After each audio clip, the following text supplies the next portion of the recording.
Head trauma, man. This your boy Payback. Come on, man. Come on down, man. The more hits we have, man, the more smoke you gonna get. Tell the people your name and where you from. My name is Michael Haywood, and I'm from Bremont, Texas. I've been in Houston, Texas about 20 years. And I'm on public housing.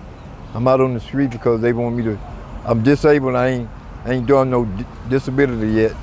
They trying to charge me $100 on $827 that housing paying. And I'm 7 months behind. I went to court 2 weeks ago on the Friday, and they were saying I stopped paying the $100, which I never had the $100 to pay. Really? Yeah, and I went to housing and told them about it. I got some paperwork to fill out to take back to the housing and get a voucher so I can find me another place to stay. So that's the process you in right now? That's the process I'm in now. How long you been waiting? 5 weeks. I've been on the street 5 weeks since today. Damn. So let's rewind a little bit. Did you grow up with both parents in the home? Yes, sir. How was your childhood like? I had a good childhood. My daddy, he was worked on farms. He operated equipment.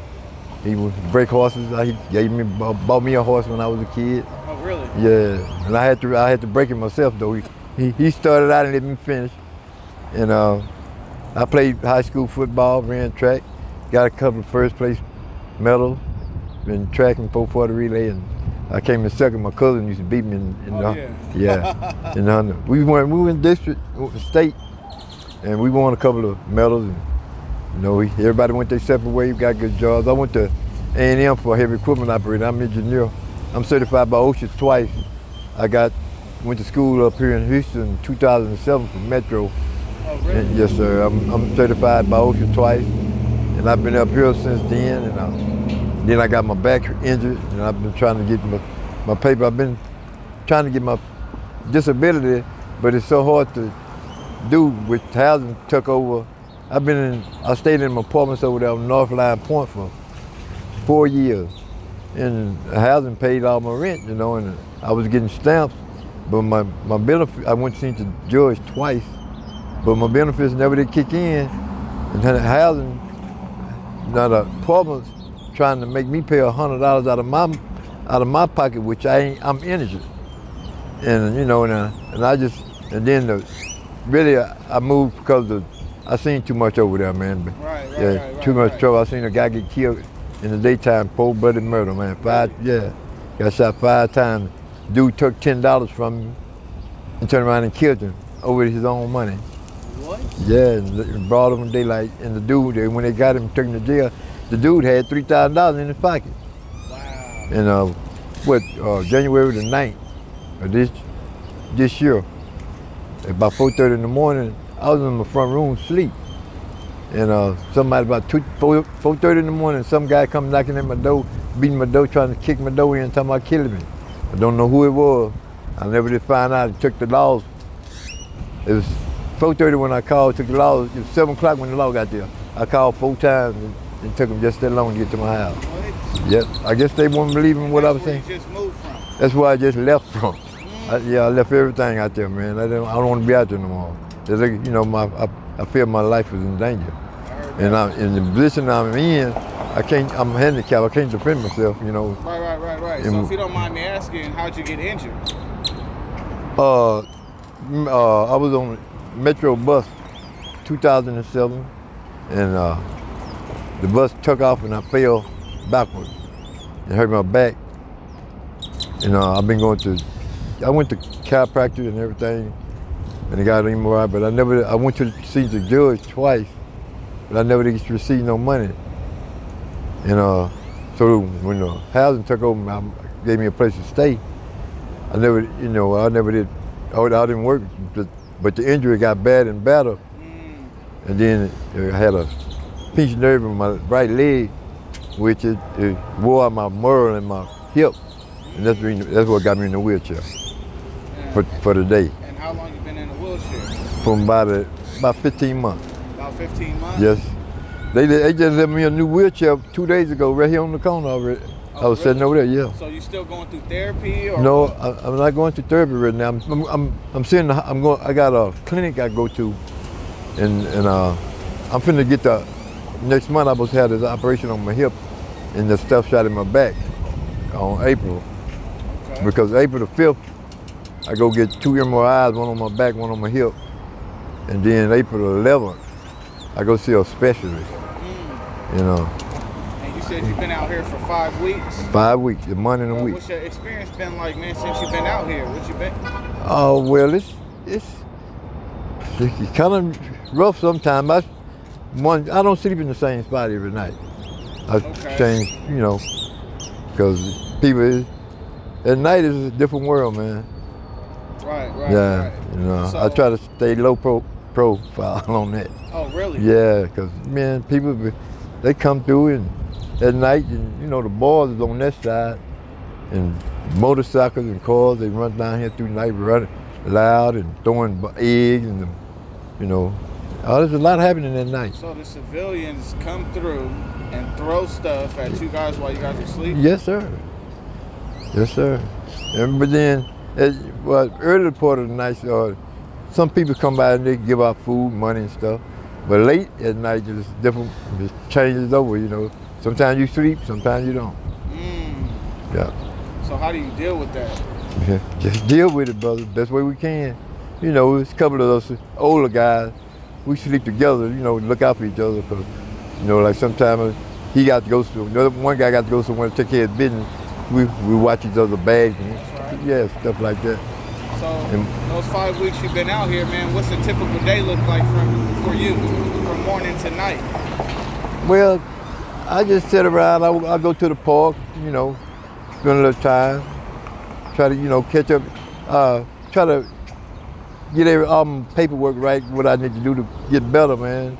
And I've been going to, they got a housing thing over here, then they got a beacon.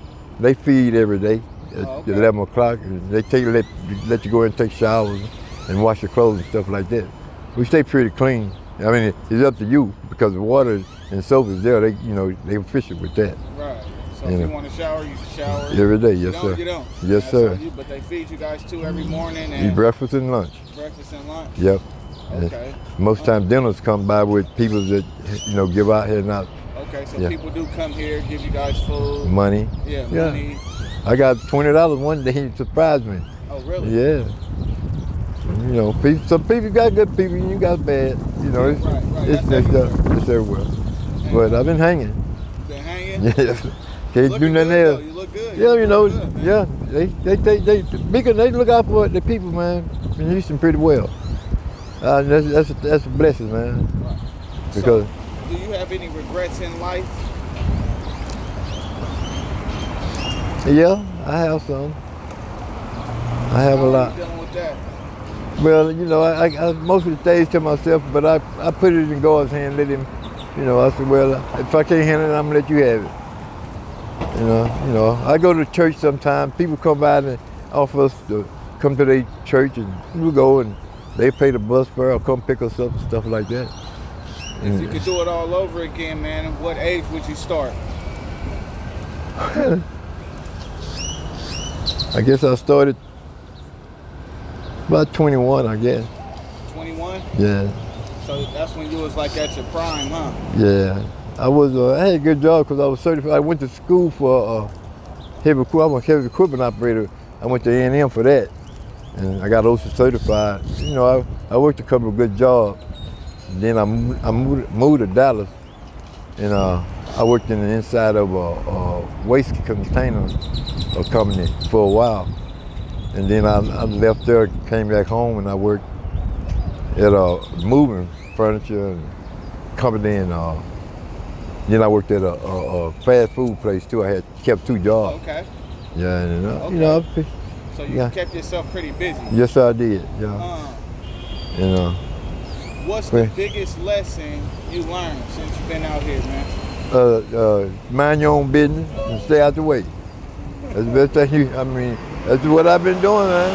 Cause you see a whole lot out here. I haven't seen nobody shooting downtown. Now where I was staying at, I seen a lot. It was more happening where I was staying And that's the reason I said, well, it's safer for me to move out here Right. than back where I'm staying because Wow. it's too wild, man. Wow.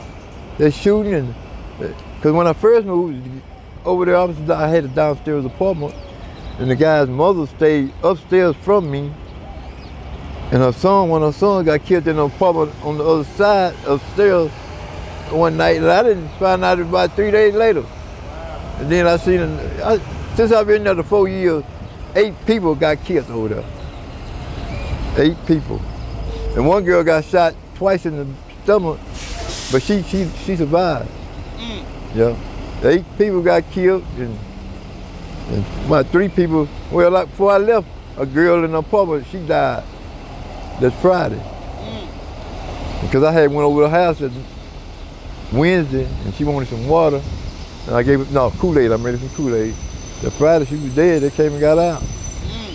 Yeah, and I said, well, That was living like that over there? it's pretty rough over there, man. Knowing what you know now, what would you tell your younger self? Get a house. Stay in a house, have your own privacy, you know what I'm saying? Because in them apartments, it's too crowded, man. There's too many people in one place without enough law enforcement for that apartment complex. You know what I'm saying? They had security, but they have security off and on. You let stuff escalate to a certain extent, you just can't go in there and stop it just like that. Right. And that's what was happening. Okay. Because one guy, when I first went there, his name, they called him Flake. He was a security guard. He was a pretty good guy. He had a dually truck, and he used to let me watch it. He paid me $45 to watch it. Yeah, that was my little hustle because I wasn't getting that my food stamps. Damn.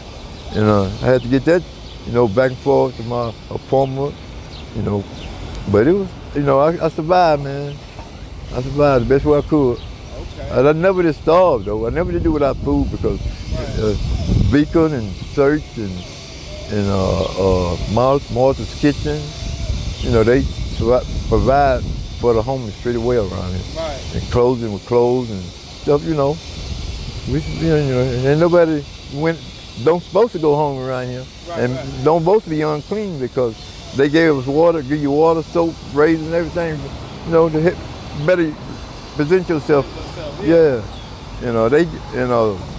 Because Compass, they supply us with like bus passes and stuff like that. You have to go to your apartments, you need a ride, and they metro bus passes or day passes, all that, they kept up. Looking out for you. Yeah, they got a pretty good program going on here, man. You just got to apply yourself, put out effort. That's all it takes. Now for the last question, man, we always lead the people with something. Is there anything you want to tell the world? Life is what you make of it, man. But God got us and we're gonna make it. Just like that epidemic, COVID-19, everybody pulled together, you stay strong, God gonna make it happen for us, man. And I believe in Him. That's the one. So keep God first. Keep God first and you'll go all the way, man. And it is a God. I heard that. It is with God. I want to say thank you for that interview, brother. Yes, sir. Stay tuned to Head Drama, man. And stay on it. See me next week. This shit ain't over.